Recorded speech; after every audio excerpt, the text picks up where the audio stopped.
Hi, everyone. It's Anthony Fantano here with the best teeth in the game.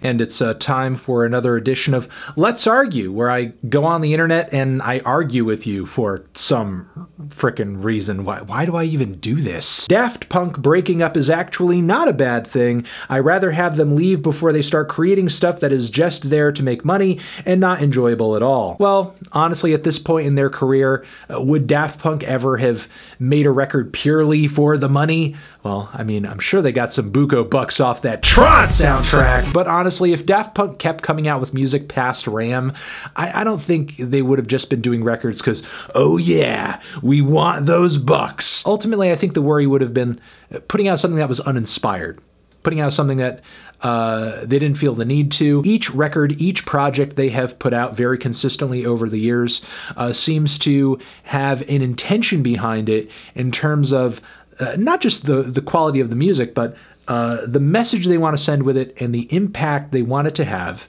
And whether or not, you know, those goals were achieved is up for debate, of course, but still that intention is there.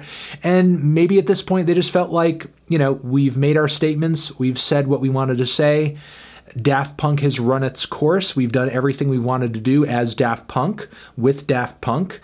Let it be.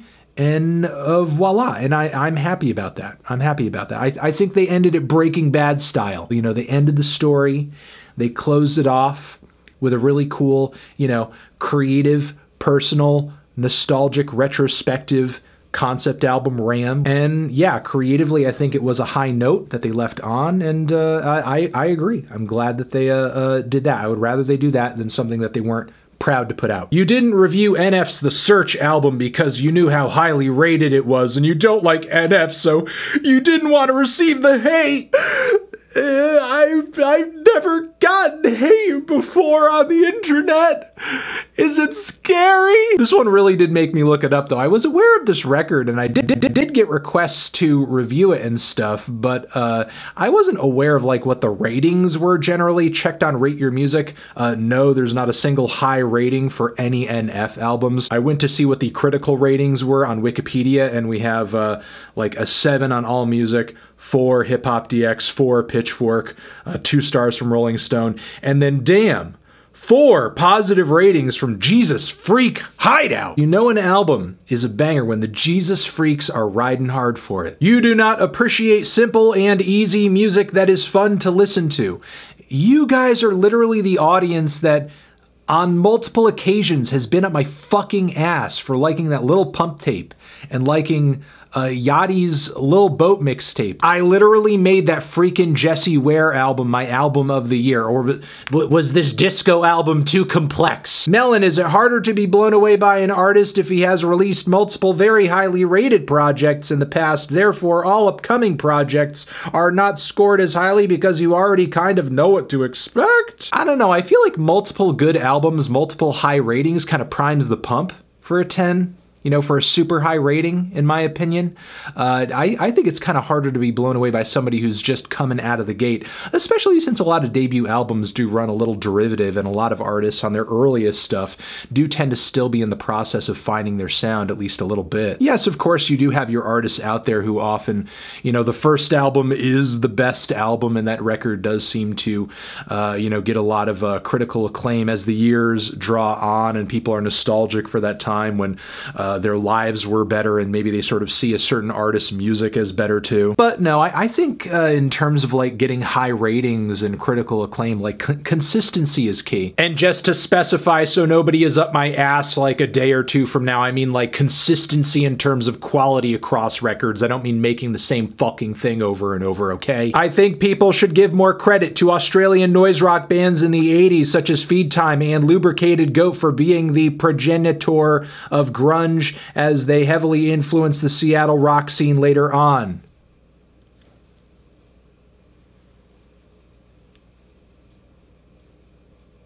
I love black metal, but I disagree with what figures in the genre have done in their trash political opinions, so I pirate the music to not give them money, and I want to grow a cassette and shirt collection though, so is it wrong to own these things if they are bought secondhand? I can personally understand the idea of wanting to enjoy a piece of music from an artist that you find highly problematic but not want to support them, so maybe you sort of like find other ways to listen to it. I've been there. I guess I'm just a little bewildered by the band t-shirt thing though, because a band shirt by virtue is sort of like promotion of the artist, you know what I mean?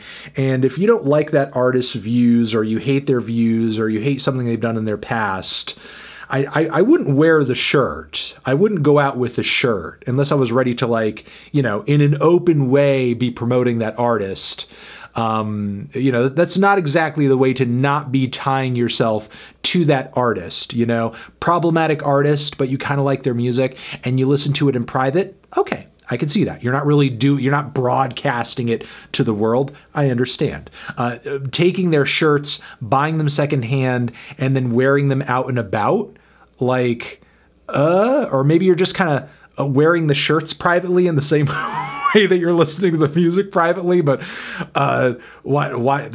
there's lots of shirts you could wear. Like, why would you overspend on a secondhand black metal shirt that you're never going to wear anywhere when you could just, like, wear any other shirt? The Great Albums monthly segment is unnecessary when you have Yellow Flannel / Loved Lists. It just takes out a review spot. Not necessarily, because I do plan that segment very carefully so that I am not doing it when I would be planning to do a review.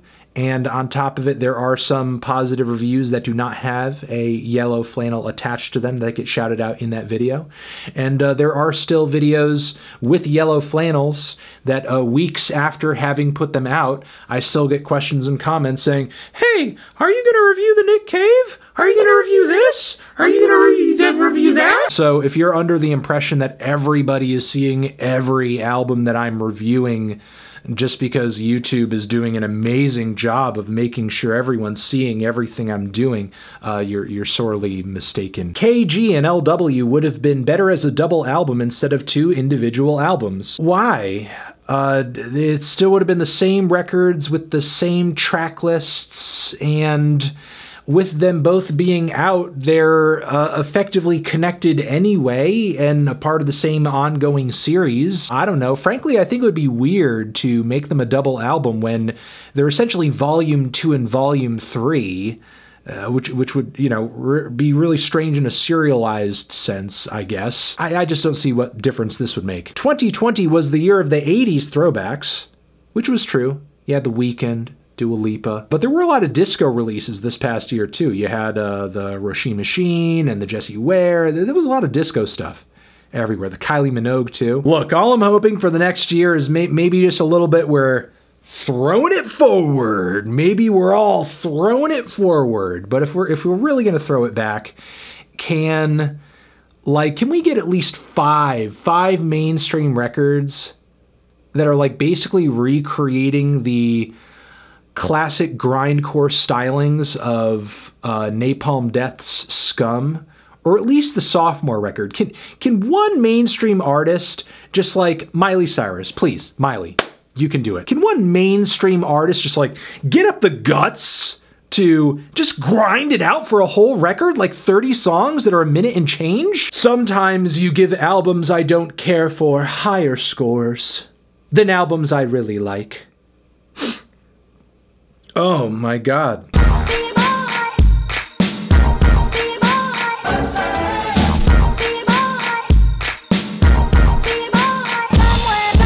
I think that's going to do it for this episode of Let's Argue. You're the best. Over here next to my head is another video that you should check out. Hit that up or the link to subscribe to the channel. Anthony Fantano, Let's Argue forever.